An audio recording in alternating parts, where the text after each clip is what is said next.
Bueno, vamos a hablar sobre el primer trimestre de embarazo. ¿Para qué nos sirve el examen ecográfico en el primer trimestre del embarazo? Bueno, primero para identificar o confirmar que el embarazo es intrauterino. Segundo lugar, para identificar la presencia del embrión con latidos cardíacos. Además, nos ayuda a precisar el número de embriones y o de sacos gestacionales. Permite hacer una estimación de la edad gestacional mediante la medición de dos parámetros que usamos en el primer trimestre, como son el diámetro máximo del saco gestacional y el CRL o longitud cráneo-caudal. Además, podemos valorar el sitio o la ubicación de la placenta o de la placentación y, como en todo examen ecográfico habitual ginecológico, aunque en este caso la ecografía sea obstétrica, vamos a evaluar también el útero y ambos ovarios y regiones anexiales. ¿Cómo hacemos el diagnóstico de embarazo? Bueno, por un lado tenemos el dosaje de beta-HCG en sangre, que tiene que ser de más de 1000. ¿sí? Segundo, tenemos la aparición ecográfica del saco gestacional en la cavidad endometrial. Pero esto recién se produce a partir de las 4 semanas de gestación, o sea, cuando ese saco gestacional mide recién 5 milímetros. Si la paciente está embarazada de menos de 4 semanas, es muy improbable que nosotros podamos ver algo por ecografía. Una vez que el saco gestacional ya mide como 10 milímetros, o sea, duplicó el tamaño desde las 4 semanas, aproximadamente a las 5 semanas o un poquito antes, se empieza a ver el saco vitelino, que es una pequeña estructura que está dentro del saco gestacional que nos va a dar la pauta que entre 3 y 7 semanas, 7 días posteriores, va a aparecer dentro del saco gestacional el embrión. Bien, ¿cómo hacemos la evaluación de la edad gestacional durante el primer trimestre? En lo que yo les voy a hablar es desde el punto de vista ecográfico. ¿sí? Ustedes después tienen que valorar todo el tema de los antecedentes, o sea, la menorrea de la paciente, los test de embarazo que se haga la paciente o que le hagan hacer ustedes. También tienen que tener en cuenta, obviamente, si van a hacer algún estudio de embarazo ustedes aparte y, después pedirán la ecografía o será un hallazgo ecográfico. Con respecto entonces a la edad gestacional, durante el primer trimestre tenemos dos parámetros que utilizamos para calcular la edad gestacional. Uno es el diámetro máximo del saco gestacional y el otro parámetro es el CRL, o sea, la longitud cráneo-caudal. Cuando vemos a la placa embrionaria o al embrión dentro del saco, medimos el largo de extremo a extremo del embrión y con eso tenemos la longitud cráneo-caudal. Esta medición es exacta, muy exacta, o una de las más exactas que tenemos para evaluar la edad gestacional en el primer trimestre.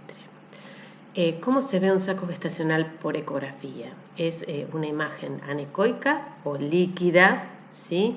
Y en el interior y por fuera va a tener un doble anillo o un doble halo ecogénico.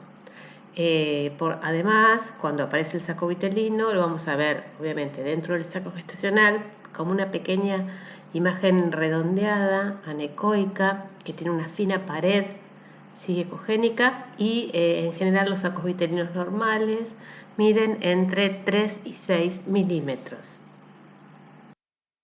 Bueno, acá tenemos dos ejemplos de ecografía endovaginal. Muchas veces en el primer trimestre o al principio, cuando es muy chico el saco, puede llegar a verse mejor por ecografía endovaginal.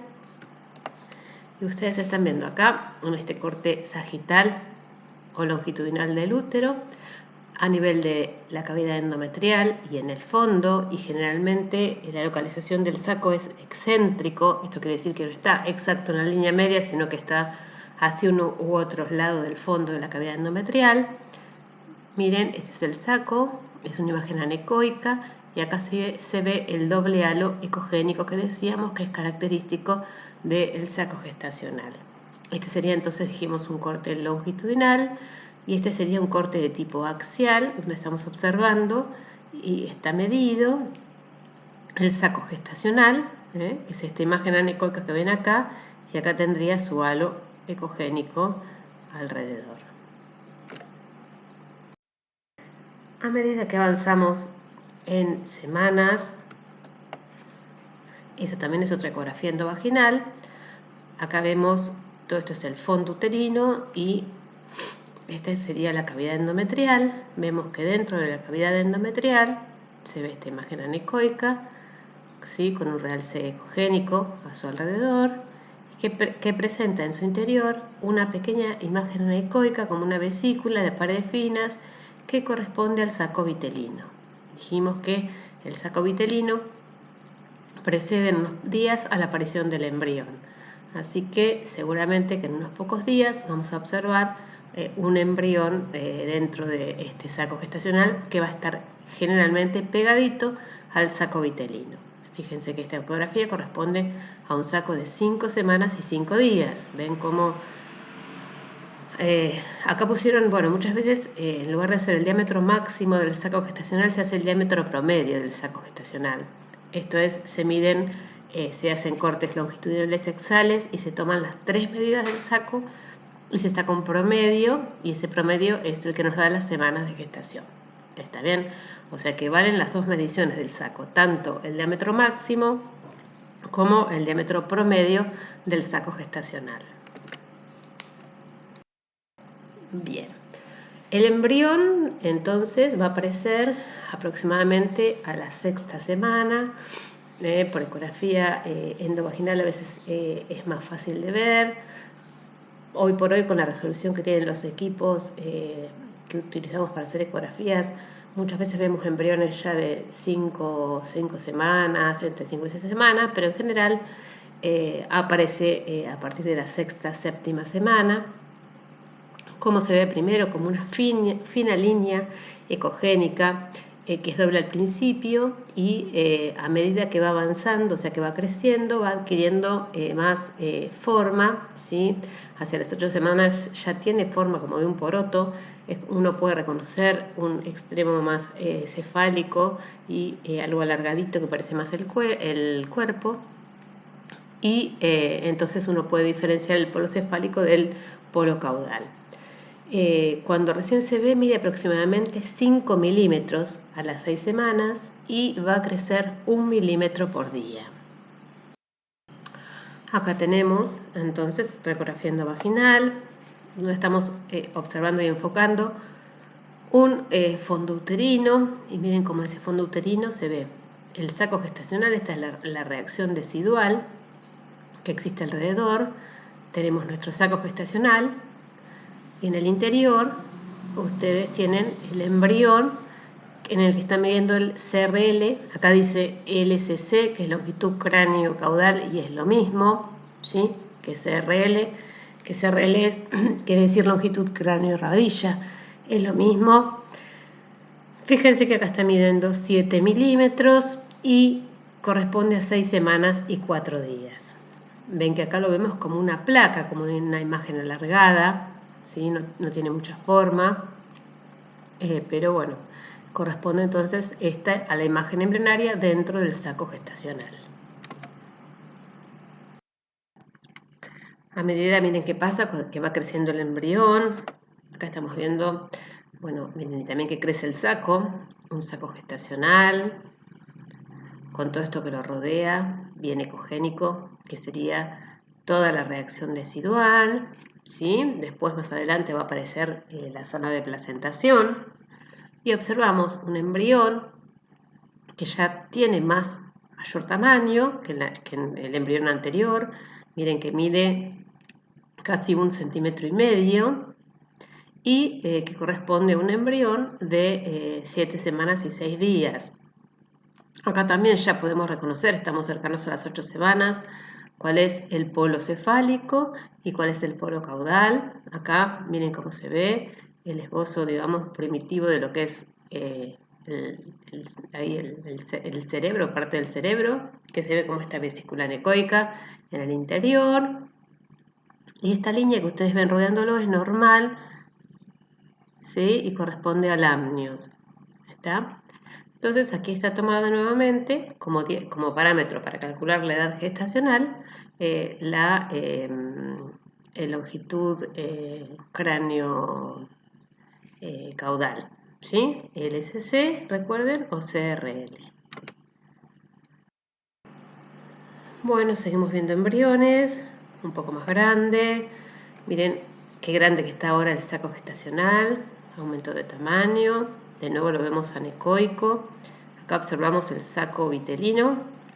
Miren cómo se sigue viendo el saco vitelino. Y acá observamos nuestro embrión. Miren cuánta forma tiene ya. Incluso acá se ve el esbozo de miembros superiores. Este sería el polo cefálico, el cuerpo y la cola. Si tuviera que tomar el CRL lo haríamos desde este extremo hacia acá, de cola a cabeza. Y esto que vemos acá es una imagen normal y corresponde al amnios. Este es entonces un embrión de 9 semanas y 4 días. ¿Está bien? Algo que no dijimos, siempre que miramos un embrión y que vemos miramos el saco, miramos el embrión, siempre tenemos que ver la actividad cardíaca. ¿Sí? La actividad cardíaca normalmente la vemos desde que vemos el embrión, o sea que a partir de la sexta, séptima semana ya deberíamos ver actividad cardíaca. Y siempre hacemos un registro de la actividad cardíaca, además de medir la longitud cráneo-caudal o el diámetro del saco, ya sea el promedio o el diámetro mayor. También calculamos, también dejamos demostrada la presencia de actividad cardíaca positiva. ¿Sí? Para eso usamos el Doppler y con eso entonces registramos entonces la actividad cardíaca.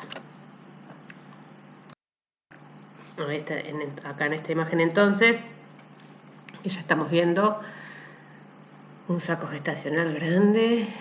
De nuevo vemos el amnios. Miren el embrión que grande. Ya se identifica un polo cefálico claro, la extremidad, los esbozos de los miembros superiores, el cuerpito. Y siempre en esta zona, bueno, solemos ver una imagen anecoica, ¿sí? Que tiene movimiento y que titila, que es el corazón. Y este sería el registro de la actividad cardíaca. Siempre tomamos una imagen de la actividad cardíaca. Llegamos al embrión de 12 semanas. Este es un embrión entonces de 12 semanas. Miren cómo vemos claramente la cabeza y ya identificamos más estructuras. ¿Sí? Esa sería la cabeza. Acá tenemos la cara. Miren cómo se ve la nariz y la boca. Acá está el cuerpito. Está con la espalda hacia atrás. Y acá está la cola. Y miren cómo se ve acá. ¿Sí? Una piernita y un pie. Es un embrión de 12 semanas. Y acá estamos viendo cómo se ve el CRL. ¿Está bien? Todo esto sería el saco gestacional.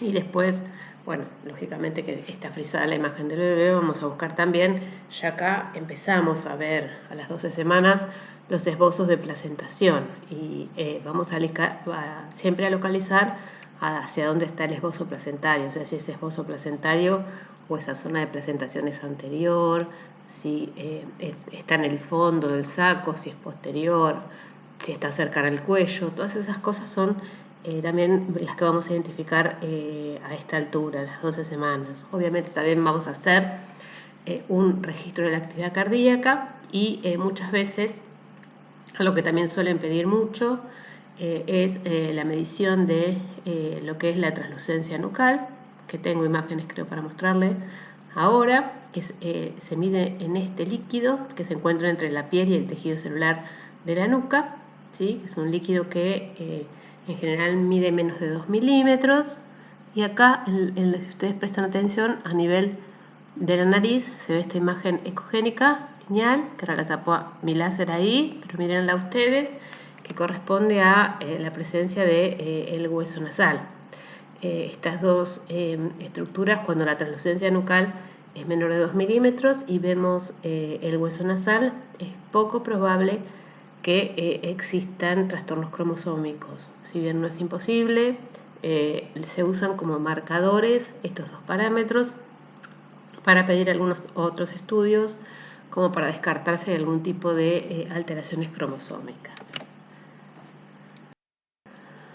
Y acá estamos viendo también un feto de 12 semanas y 2 días, que también tenemos la visión longitudinal del feto. Acá estaría su polo cefálico, acá está la cara hacia anterior y acá tenemos el cuerpo y la cola. Todo esto que vemos acá no son las piernitas, sino el cordón, que nos olvidamos de decir que también se ve, ¿sí? En este primer trimestre podemos ver el cordón umbilical y acá está mostrando perfectamente el hueso nasal, que es esta imagen ecogénica, y la translucencia nucal, que es este espacio de líquido que se encuentra por detrás de la nuca del bebé. ¿Está bien? Genial. Si miran ustedes hacia anterior del saco, ven que se ve esta zona más blanca, más ecogénica. ¿Sí? Si yo miro el resto del útero, por ejemplo acá, el miometrio, se ve más hipoecoico. Esto corresponde a el esbozo de lo que es la placentación, que en este caso estaría siendo anterior. Acá estamos viendo entonces el esbozo de placentación. Bien, hasta ahora lo que vimos fue cómo hacemos el diagnóstico de embarazo, cómo calculamos la edad gestacional por ecografía y cómo vemos entonces la presencia del embrión, los latidos, y a medida que va creciendo, cómo adquiere digamos, distinta su forma, hasta que llegamos a la ecografía de las 12 semanas. Y ya ahí podemos identificar claramente, bueno, dijimos la cara, la calota craneana, vemos el cuerpito, también vamos a ver las extremidades en esa ecografía de las 12 semanas, ¿sí? Vemos entonces los bracitos, vemos las manitos, vemos las piernitas, vemos los piecitos, hay un montón de estructuras que podemos verla en la ecografía de las 12 semanas. Algo que no les aclaré y aprovecho para aclararlo en este momento, lo que hablamos de translucencia nucal y que vimos que se medía, bueno, a las 12 semanas, en general es una ecografía que se puede pedir entre las 11 y las 14, o sea, tiene que ser realizada a partir de las 11 semanas y antes de las 14 semanas, ¿sí? Eso es importante, en general se elige la semana 12, en la que se ve muy bien, pero bueno, se piden en ese rango. Bueno, una vez que dejamos de lado entonces la normalidad y las mediciones, vamos a ver qué alteraciones se pueden presentar durante el transcurso del primer trimestre del embarazo. Entonces, bueno, obviamente puede ser que la paciente consulte muchas veces en el inicio del embarazo por dolores o por pérdida de sangre por genitales externos, ya sean pequeñas pérdidas o ya sean hemorragias o metrorragias del primer trimestre. Y bueno, muchas veces entonces puede ser que en realidad no sea nada y sea un embarazo intrauterino normal, que tuvo alguna pequeña pérdida y nada más, pero puede ser que aparezcan otras cuestiones. Tenemos la gestación anembrionada, que sería cuando uno solamente ve un saco gestacional, nunca llega a ver embrión ni saco vitelino.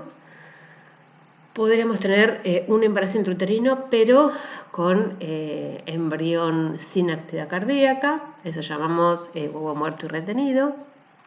Puede ser que la paciente esté cursando un aborto, que el aborto sea incompleto, y entonces que nosotros veamos un saco con contornos deformados, un embrión con actividad cardíaca, sin actividad cardíaca, o la presencia de un endometrio todo heterogéneo en el que uno supone que pudo haber un embarazo y que está cursando un aborto y que todavía tiene restos, que no se ha terminado de evacuar todo el contenido de la cavidad endometrial. No podemos descartar cuando uno nunca vio el saco gestacional, en la cavidad endometrial, que ese embarazo no sea un embarazo ectópico. Embarazo ectópico quiere decir embarazo fuera de su ubicación normal, que es el fondo de la cavidad endometrial. ¿Se acuerdan que lo hablamos al principio? Y otra sería la enfermedad trofoblástica gestacional, ¿sí? Como otra de las causas de consulta de hemorragia en el primer trimestre. Bien, ¿cuáles son los embarazos los signos desfavorables cuando una paciente consulta por metrorragia del embarazo intrauterino? Bueno, puede ser que la paciente consulte y que haya una diferencia entre el tamaño del saco y la edad gestacional. Supongamos la paciente tiene una amenorrea de un tiempo que uno calcula que debería tener un saco gestacional de 8 semanas y viene a la consulta y vemos un pequeño saco que no corresponde ahí con entonces esas 8 semanas por las que consulta la paciente. Después, si vemos un saco gestacional que tiene contornos deformados, vieron que todos los sacos que vimos hasta ahora eran bien redondeados o ovalados y los contornos eran bien definidos. Nosotros vemos contornos saculados, lobulados, irregulares. Uno puede sospechar que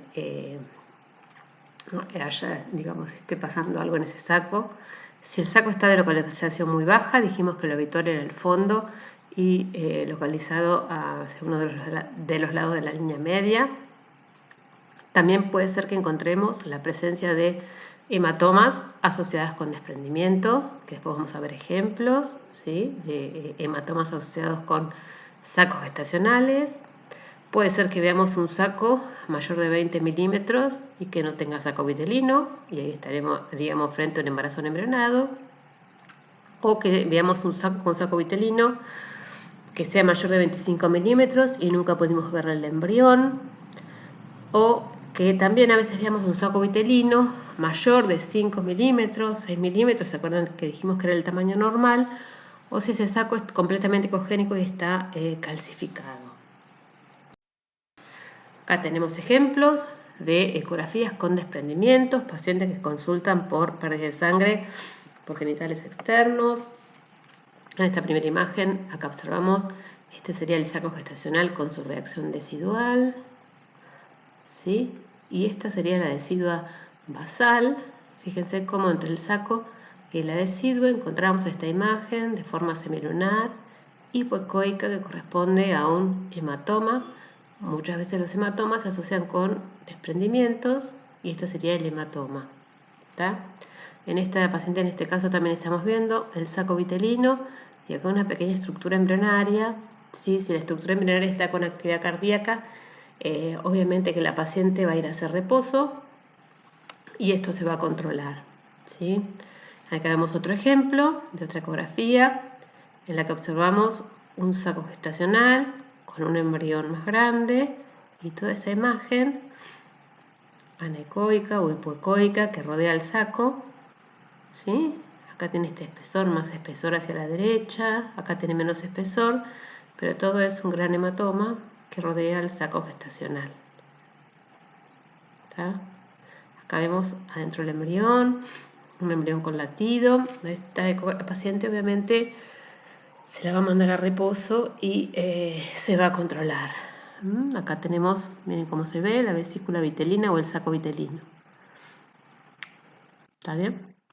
Pero en general los desprendimientos se ven así, anecoicos o hipoecoicos, ¿sí? O con algunos ecos en su interior, y dependiendo del tamaño van a ser semilunares o van a rodear una mayor, digamos, una mayor cantidad o sea, una mayor superficie del saco gestacional. Bueno, este es otro ejemplo de otra ecografía en la que observamos un embrión, esta estructura que está acá, de 8 semanas y 2 días, en una paciente que se presentó con metrorragia, y lo que observamos es esta imagen anecoica con ecos. Podemos decir que es hipoecoica también por la presencia de ecos en su interior, algo heterogénea, y esta pequeña imagen semilunar, también hipoecoica, que corresponden a hematomas probablemente asociados con desprendimientos ¿sí? Del saco gestacional. Entonces, otro sería ejemplo de hematoma. Acá vemos bien el saco, ¿sí?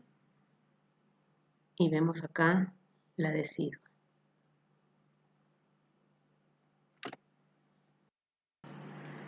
Otro ejemplo de paciente que consulta por una hemorragia.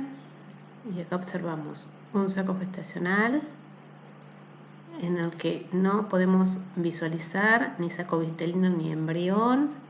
Es un saco mayor de 20 milímetros y corresponde a un embarazo anembrionado. Fíjense que no se ve ni saco vitelino ni embrión. Y además, adyacente al saco, vemos esta imagen con esta forma semilunar, que es un poco más ecogénica que las imágenes anteriores y también corresponde con un hematoma asociado a un embarazo anembrionado, ¿sí? A un saco anembrionado. La región ampular y el 25% a nivel de la región isquial. Entonces, la mayoría los vamos a tener localizados en esta zona de la trompa y en menor cantidad cercano al fondo uterino, ¿sí? A la inserción de la trompa, que es la región ítmica. Lo que vemos acá es el ovario. Dijimos que los embarazos ectópicos ováricos, o sea, es la minoría del porcentaje de implantación del embarazo ectópico a nivel de ovario, reto peritoneo, abdomen. Incluso tenemos embarazos ectópicos a nivel del cuello uterino, que se implantarían en esta zona. Bien, ¿cómo se presentan las pacientes con un embarazo ectópico? ¿Cómo pueden presentarse? Bueno, primero tienen dolor abdominal en hipogastrio, o sea, en la parte baja del abdomen, y tienen hemorragias. Además, el abdomen de esas pacientes va a estar blando. La paciente refiere que tiene un atraso menstrual y obviamente lo primero que se le va a pedir, además de digamos, de hacer un test de embarazo, si la paciente no lo tiene hecho, va a ser una ecografía. Por ecografía lo que podemos ver es, a nivel de la cavidad endometrial, la presencia de un poco de líquido muchas veces, y a eso se lo llama pseudosaco gestacional. Se lo llama pseudosaco porque es una simple colección líquida que puede tener una pequeña periferia ecogénica y no llega a ser un saco gestacional típico, pero sí presenta un acúmulo de líquido a nivel entonces del endometrio. En algunas pacientes encontramos un poco de líquido libre, aunque no exista ninguna complicación del embarazo ectópico, y la presencia de una masa a nivel anexial. Esa masa, en la minoría de los casos, uno realmente ve el saco gestacional como una masa ubicada de localización parauterina a nivel de la trompa, incluso puede ver saco vitelino o puede ver hasta embrión con latido, pero la mayoría de las veces es una masa heterogénea la que ve a nivel anexial. Y puede ser que el embarazo esté contenido en la trompa y que no esté complicado, ¿sí? O sea, que no esté la trompa rota. En ese caso, acá se podría hacer una cirugía reparadora de la trompa y sacar, digamos, el embarazo ectópico y reparar la trompa. Pero bueno, muchas veces puede ser que directamente se rompa el embarazo y obviamente la trompa y que tengamos una abundante cantidad de líquido en cavidad peritoneal, y dependiendo del tiempo de evolución, obviamente la paciente se va a presentar con otros síntomas, como puede ser, además de los que dijimos, la presencia de palidez, hipotensión, hematocrito bajo, esa por la gran pérdida de sangre hacia la cavidad peritoneal. Acá tenemos un ejemplo de una ecografía, es una ecografía endovaginal en la que estamos observando el fondo uterino.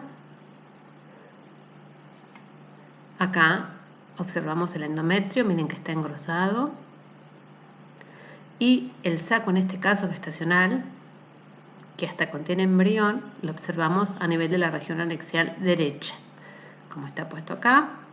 Entonces tenemos un saco de localización ectópica, en este caso a nivel del anexo derecho. ¿Está bien? Entonces así nosotros podemos confirmar la presencia de un embarazo ectópico por ecografía. Pero recuerden que muchas veces no vemos el saco, sino que vemos una masa anexial, y si tengo el atraso menstrual, el test positivo, la paciente con dolor y metrorragia y una masa anexial, tiene alta probabilidad de tener un embarazo ectópico. Y obviamente que la resolución siempre va a ser quirúrgica. Miren qué pasa cuando se rompe y tenemos sangrado hacia la cavidad. Este es el fondo del saco de Douglas. Estas son nasas intestinales. Este es el recto. Acá tenemos cuello y acá vagina. Miren la cantidad de líquido que hay a nivel del fondo del saco de Douglas, ¿sí? Y muchas veces también entre las mismas nasas intestinales, cuando hacen la exploración quirúrgica, estas imágenes ecogénicas a veces corresponden también a coágulos, porque muchos también se asocian con, entonces por la misma hemorragia, la presencia de coágulos en la cavidad peritoneal.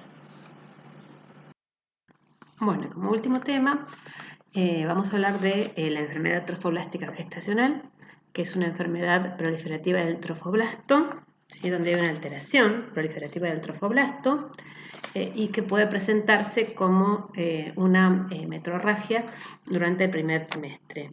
Incluye una serie de alteraciones patológicas, como son la mola, que puede ser parcial o en bola completa. En el caso de la mola completa, directamente no se ven, generalmente falta embrión. En la mola parcial puede haber embrión, ¿sí? Después tenemos la mola invasora y, digamos, en estos tres grupos, tanto mola parcial o completa como en la mola invasora, el 10 al 20% puede tener una evolución a forma maligna, ¿está? Y después tenemos las formas malignas, que las más comunes o las más frecuentes son el coriocarcinoma y el tumor trofoblástico del sitio placentario, que serían las neoplasias trofoblásticas gestacionales. Ahora vamos a ver algunos ejemplos de cuáles son los hallazgos que podemos encontrar a nivel ecográfico. Son, digamos, alteraciones del trofoblasto en la mola, digamos, completa, que es en la que falta embrión. Uno ve engrosamientos endometriales con la presencia de vesículas hidrópicas, ¿sí? En la mola parcial uno puede encontrar embrión o, digamos, el saco con abundante cantidad de líquido, y en la zona placentaria alteraciones con estas imágenes también tipo vesículas hidrópicas. Y obviamente que en estos casos el diagnóstico va a ser anatomopatológico, y a todas estas pacientes lo que se les hace es un seguimiento se les va a hacer un seguimiento con el dosaje de gonadotrofina coriónica, ¿sí? En un principio 3 veces, una vez por semana, y después mensual durante 6 meses, hasta, digamos, realmente asegurarnos de que se negativiza esa subunidad beta, porque la característica de todas estas patologías es una hipersecreción de subunidad beta en la mayoría, subunidad beta coriónica humana en la mayoría. Entonces tenemos que asegurarnos que hayan bajado los niveles de estos niveles hormonales. En general, bueno, las pacientes con mola se van a presentar, dijimos, con metrorragia, con un útero aumentado de tamaño, y vamos a ver según el tipo, embrión o no, saco gestacional o no, y obviamente algunos embriones van a presentar actividad cardíaca, otros directamente no van a presentar actividad cardíaca. Fíjense que es muy amplio el espectro. Y en general, con respecto a las neoplasias trofoblásticas gestacionales, o sea, el coriocarcinoma, el tumor trofoblástico del sitio placentario, estas, digamos, incluyo, bueno, a la mola invasora, dependiendo de cómo evolucionen los dosajes de la subunidad, beta subunidad gonadotrofina coriónica humana, vamos a hacerle un seguimiento también con imágenes si tenemos la sospecha de que puede llegar a haber metástasis. Las metástasis se pueden localizar a nivel hepático, a nivel pulmonar y a nivel cerebral. Por eso va a haber que hacerles controles tomográficos a estos pacientes, de cerebro, tórax, abdomen y pelvis, obviamente. Y bueno, vamos a ver algunas imágenes, pero solamente algunas imágenes ecográficas, ¿sí? Acá tenemos dos ejemplos. En este caso sería una mola. Fíjense en la zona del trofoblasto, que es esta que está acá, como presenta múltiples imágenes anecoicas que corresponden a las vesículas. Incluso acá llegamos a ver una cabeza fetal, ¿sí? Pero bueno, lo que llama la atención es en este sitio de presentación, en la zona del trofoblasto, esta cantidad de vesículas, ¿sí? Que corresponden entonces a probablemente un embarazo molar.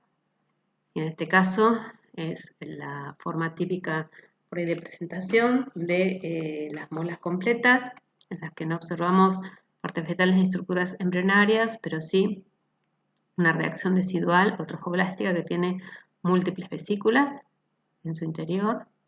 Y bueno, obviamente que acá el diagnóstico lo vamos a hacer en patológico y tenemos que recordar que en el caso de que sospechemos que existe alguna patología maligna, vamos a tener que hacer seguimientos tomográficos para descartar la presencia de metástasis y también para ver la evolución del tratamiento en caso de que sean patologías malignas y haya que hacer quimioterapia y vamos a hacer controles para ver cómo evolucionan las metástasis una vez que se hacen los tratamientos.